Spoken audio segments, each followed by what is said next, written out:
Most recently, we've shown you two big premium SUVs, but what about your secondary vehicle for the city, or if you don't want to spend so much money for your car at all? Maybe then the Toyota Aygo is something for you, and we will have it here in the most recent facelift. We'll tell you everything about the changes they have done, and of course a general overview in exterior, interior and the driving experience here. And also welcome till Denmark, Venlig Hilsen fra Thomas. And we'll go here with Autogefühl in full HD, full screen and full length. Let's go!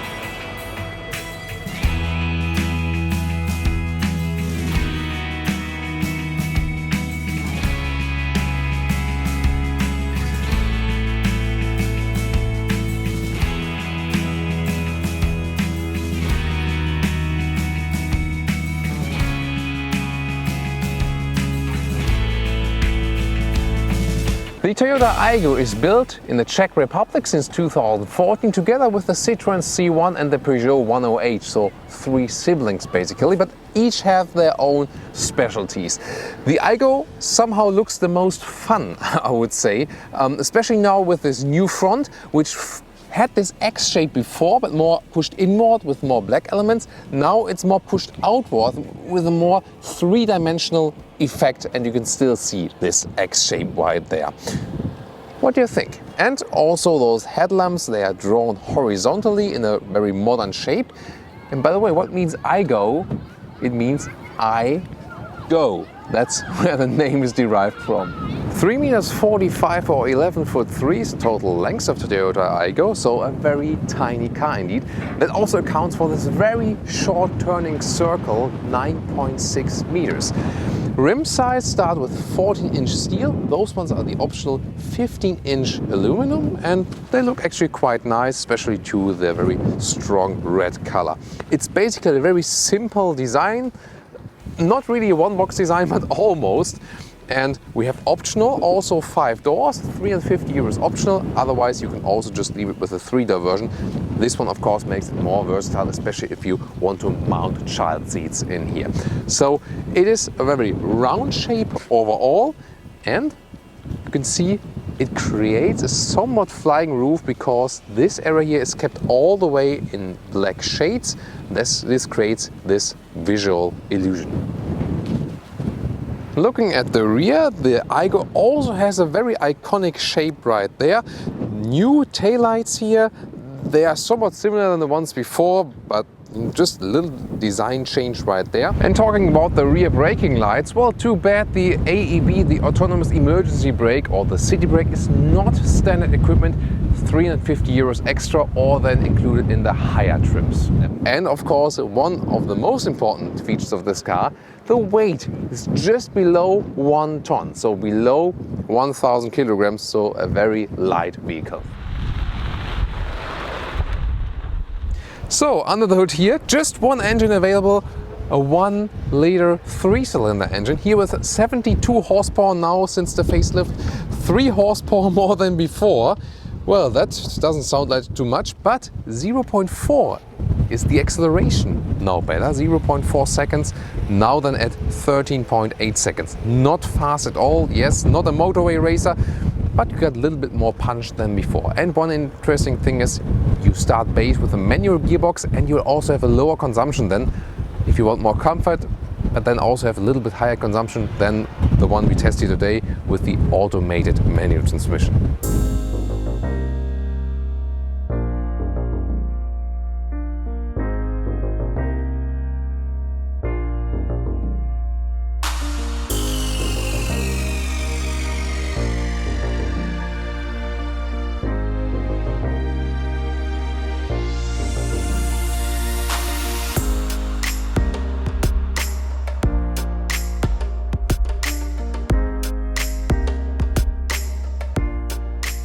This is the car key, open and close.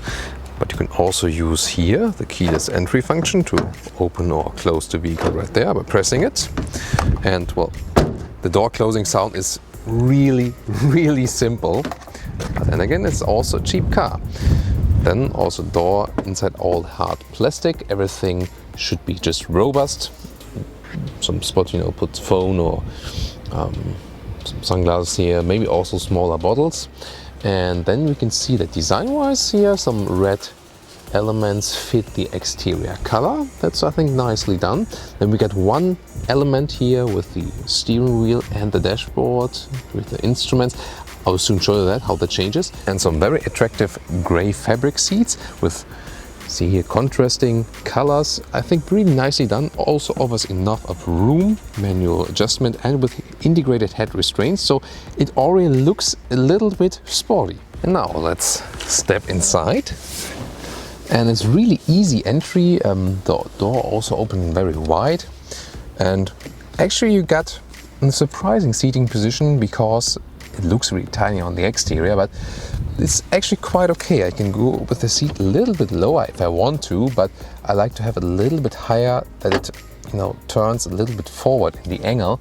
And then me as 1.86 m or 6'1", this is still okay somewhat, but you shouldn't be much taller, at least not when you have this you know, foldable roof there. This is really interesting for sure. I mean, I can show you that directly also from here, how it looks like from the inside. So here we go. That's really nice.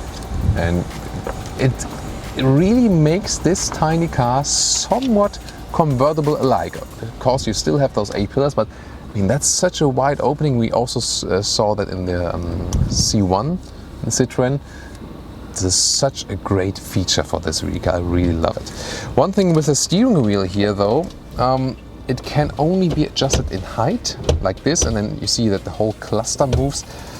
That's a little bit peculiar, this solution for sure. And you know, even the adjustment in height is not really, it's just a little bit. But overall, I mean, I can somewhat find a comfortable solution here, so that does work. And you know, they use hard plastic materials and stuff, but the finish is not bad at all. So everything really fits together, basically. Also some matte materials used here. Also, you know, makes a nice sound. So I think they really made it possible to combine, you know, those rather cheap materials that also bring the price down, but then really configure them in a very thought out way. So the interior overview, it is somewhat a likable design, a pop style I would say, because everything is rather poppy and flashy, you know, with those thick elements right there. Also again, matte materials are being used here. I think that's also a good solution, better than those, you know, shiny black ones which get dirty and scratch easily. This is the control, all manual here for the climate unit. The AC then comes with a middle trim level, and also this new 7-inch screen with new smartphone connectivity. Soon more details to that. And even when you hear that really, you hear the manual change if you know, from inside air to outside air change. But then again, I mean, it's an easy solution, not too much electronics, because if you put more and more and more electronics in the vehicle, also more things can break for sure. Then the steering wheel, again, from this perspective, a very compact one, easy to steer, light to steer, and there's no digital speed there, but you can very well read the analog speed there. So also gives you some, you know, this is a very fun style how they arranged it, you know, just a little bit not serious at all, just a little bit saying maybe a little bit retro style I like. What do you think about this interior? So this new infotainment system, you can see you can still connect your phone via Bluetooth. That would be possible. You have directly also, you know, a button to get to the home menu. It's really funny. Still the volume control. This is also here then for the voice input, and Android Auto, for example, you can use that and then have directly the GPS from your smartphone. And that's, I mean, also a good and easy solution to use, and you can also browse in that like this here. And just wondering why they have made it as a turning knob here. And as proof, it also works with Apple CarPlay. can see it right here as the mirror then in the screen. Good solution. And this one button then is used for Siri, for example, if you Autogefühl rocks.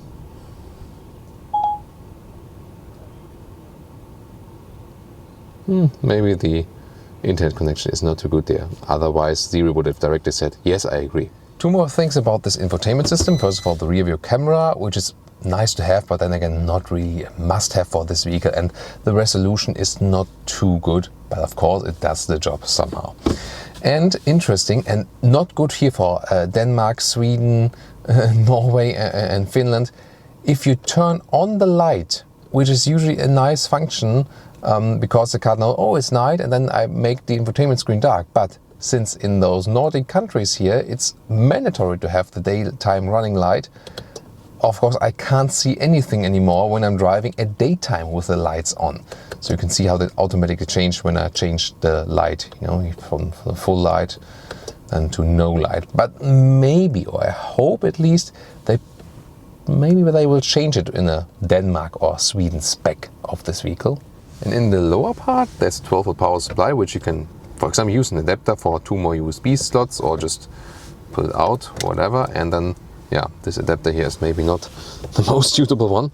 Then below that, there's a normal USB port where you can then connect it for your smartphone mirroring, and then put the smartphone right there. 2 non-adaptive cup holders, but they do the job for sure. Then the matte material is right there. And this one is here, then this so-called X-Shift or automated manual gearbox. Yeah, it takes about like a half liter, maybe a liter more of consumption. It's good for comfort. You have to decide that yourself for sure, but it's of course comfortable, and for an automatic manual transmission, quite well to use. And then for your rally style action, use always the manual handbrake. Yeah. So what about the rear compartment? First of all, for cost savings, they don't have real windows in the rear to fold down. They have this flipping mechanism. I mean, if you're not using them anyway, most of the times, it's okay then, again, for cost savings. Then, here on the co-driver side, you can see I have the seat as I could sit as a co-driver still, you know, as a rather tall person. You know, for the co-driver side, it does work because you have just more room to work with. And then, I also do fit here in the rear. Well, headroom-wise, not really. I have to duck. Might be a little bit better when the panoramic roof is not installed, but this does work. So you can drive this car with, let's say, 3 adults. But you can see as soon as I try to change to the behind the driver's seat, when I'm driving, it's not possible. I mean, it's a super short car, and it's not meant to be used, you know, all the way for 4 adults here. So that's basically okay. So you can see, you still have something to work with, and 3 adults is okay. And ISOFIX here at both seats, so then you can also use it for your child seats in the rear. Those rear doors could open a little bit wider, so then it would be easier to install the child seats. You can see they don't open that wide. And by the way, they really use some nice bolstering. It's really fairly comfortable to sit on those seats. And also with this gray fabric, it makes little living room style. I always know that Cornelius, our cameraman for today, he loves to play with mirrors and you know, shades and everything. And that's perfect here because this is all glass. And you can open it right here and close it below there. So when you have the key in your hand, you can close it with pressing this button here. It's easy, you know, when you want to get off or something. And then you can open it with a button below that, and then this small glass hatch opens. And interesting solutions here. This is so funny. This is actually then the connection for the electric opener I've just controlled. And this one here is the connection then for the third braking light. Well, I mean, it's not a very beautiful solution, but somehow funny when it looks like a, you know, old telephone cable or something. There's a very small cover then here for the trunk. It's 168 liters. But you can see, you can at least, you know, cabin trolley, a backpack and another camera bag. That does work. So if you somehow store it with this very high loading sill, and then it's actually tricky to see it even. Well, on this side you can see it here. How to flip those seats, because there are those straps right there. And then, well, you see, it's not really possible to fold it when the driver's seat is in my driving position. That way it works, and you see also with the cover, it's yeah, not that handy on first sight. Yeah, let's remove this. This is live on tape. And here we go. And if we then remove some stuff, there you can see where you can also load things through right there. So this won't be then the setup where you can fold it flat. You are somewhat flexible by that and can still, you know, move some things at least when you push the seats a little bit forward. But then the driver has to be, you know, rather small.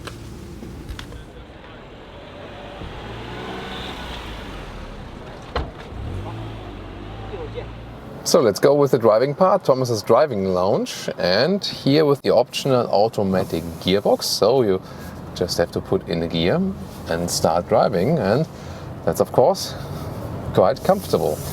It brings up the price for such a small vehicle, which is really in a low price segment. That's the downside.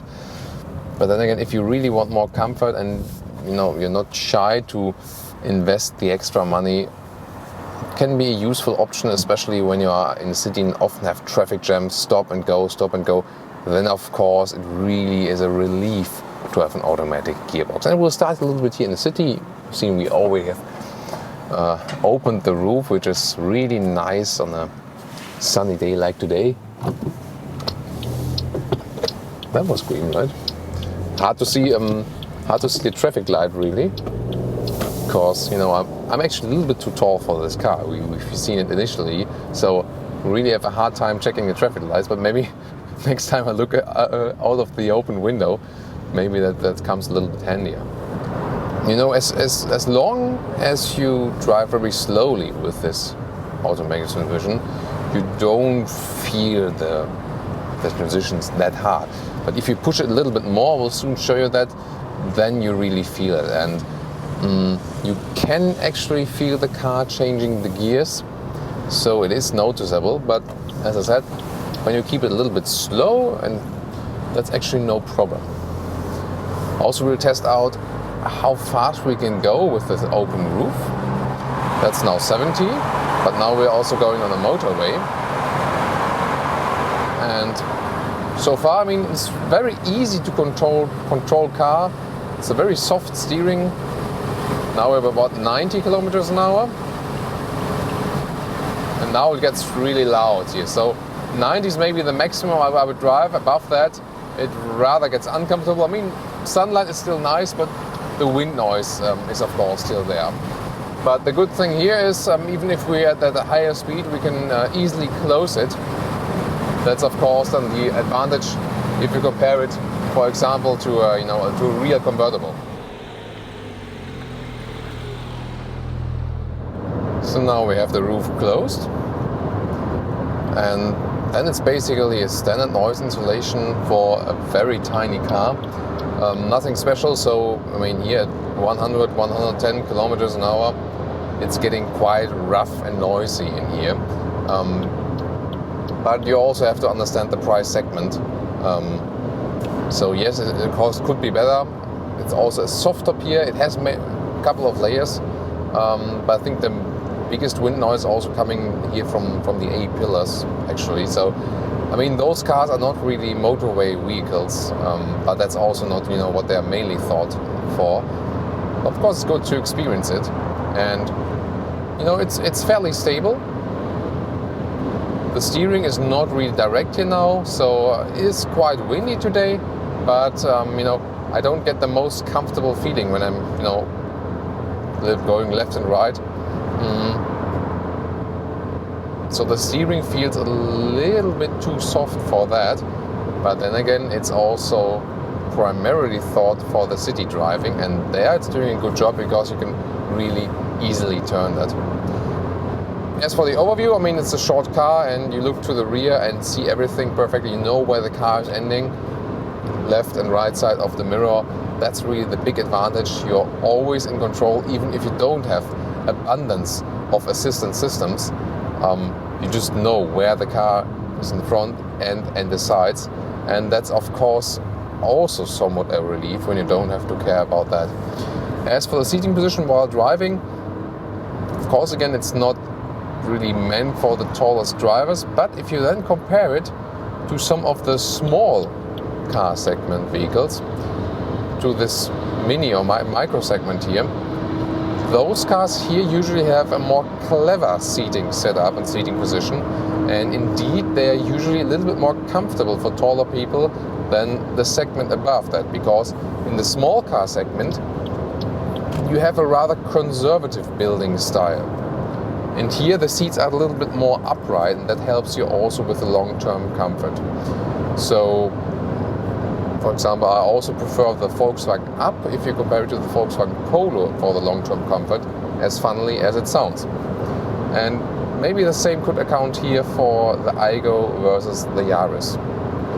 However, again, as I said, primarily not the motorway vehicle, and I think the main reason for that is, just a noise insulation. What about the RPMs, by the way? When you are at 100 kilometers an hour, we are about 3,000 RPM. So this is 3-cylinder, 1-liter engine does have to work somewhat. And if we do, just make it a little bit slower, and I can do a punch down. See what that does then, also, for the transmission and stuff. So let's see, and now I'm just going to accelerate from 80 to 90. That's it. So the car doesn't really get to a higher RPM. That's not really. It is shifting down somewhat, but it does take it quite a while for sure.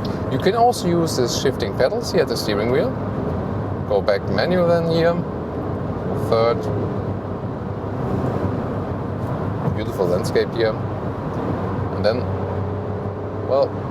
but there's not more, of the punch happening. So again, also for the motorway, if you use one primarily there, quite often that won't have such an overtaking effect. You can also get in a manual mode with the gearbox here in the middle, and then push it forward to go down a gear, or pull it towards you to go up a gear. And I think that's also the right way. We've seen a lot of cars where it's the other way around, and I think this one here is the more logical one. So, yeah, I mean, it's definitely decent to drive, good to experience also with the motorway, and a little bit more stability and better in the noise insulation. Those are the points that should be better on the motorway, but then again, you have also to consider the price.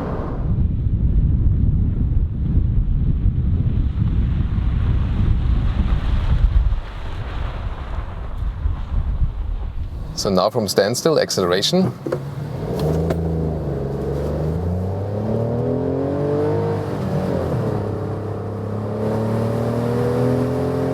That's 70 kilometers an hour. So yes, with the 3 horsepower more than before, it's a little bit faster, and especially in acceleration, as I told you earlier. But of course, it's far away from being fast, and you also felt, that shifting from the automated manual gearbox. It was like I was doing it manual, like. But this effect is really just when you really hammer the throttle. As long as you keep it gently, it's actually quite okay to drive with this kind of automatic transmission. So you also learn to drive a little bit, with it. And there are also worse versions of those out there where you really have to lift your foot off the throttle when it's shifting to get it somewhat comfortable. You don't have to do it here when you apply the throttle in a rather normal way. That's actually totally fine. And the really good thing about this car is that it's so easy to handle, and you don't get any nervous at all in any city situation, no matter how tight you are stuck in traffic. That's the big advantage of this of this tiny vehicle. and it's really easy to control. You don't have any power there. You don't have to have strong arms or strong hands. And then it's also actually quite fun because of the short wheelbase, especially at slower speeds. Then it really drives a little bit like a go-kart. So it is actually fun to turn it around, drive another circle in a roundabout and stuff. And here at 50 kilometers an hour, it's also then fairly stable here and actually handles quite sporty as well. So again, it was different on the motorway, but you can't expect then too much performance at higher speeds from this vehicle for sure. So would I recommend the automatic gearbox? I mean, you can truly go for it when you want this plus and comfort. Here, for example, when I'm not too hard on the throttle, you don't feel the effect too hard. So I think that's again quite okay. This is also, by the way, in the city or in some countryside roads, even though it's windy outside, is a good speed then to use the roof. And as it's quite windy here, let me just close it once more, because then I can tell you again how it performs in the noise insulation at lower speeds. So here we go. And then of course the comparison then is rather silent. So this is perfectly fine. And since this car is mainly used at those lower speeds, you can also surely live with that. Consumption, by the way, is about 5.5 liters on 100 kilometers here in our test drive, which is, not too high, but for such a tiny vehicle, I think it should be a little bit lower. I think you can actually expect that. So I'm not sure if you should already know. I think we have to go in there. And I'll just approach a parking lot here and also have a small demonstration then, because parking this car, this will happen a lot of times actually. Very easy then to steer it around again. I'll just go on this gravel. For example, just do parking reverse. It's quite uncommon to have a rear view camera in such a small vehicle where the resolution is really bad, but actually already the mirrors give me a very good impression of where the car is at. So this is really a car where you can save the rear view camera if you want to save some money. I mean, that's really so easy. So this is really a perfect vehicle to park in and out. You see how effortless it was. So now we go to the Art Museum to have some more clear shots. Here again, we have such area to control the car. It's really cool, Actually, here is the slower you go in the car, the more fun it is, which is again absolutely suitable for using it as a city vehicle.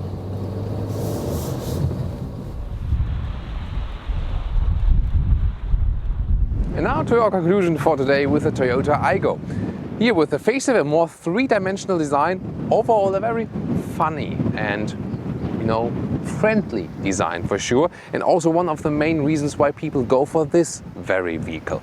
On the interior, they really use the space they have. I mean, there's not so much space for the rear passenger, but it's a super short car, so it's totally fine. And considering the length, you still have a lot of room inside everywhere where you look.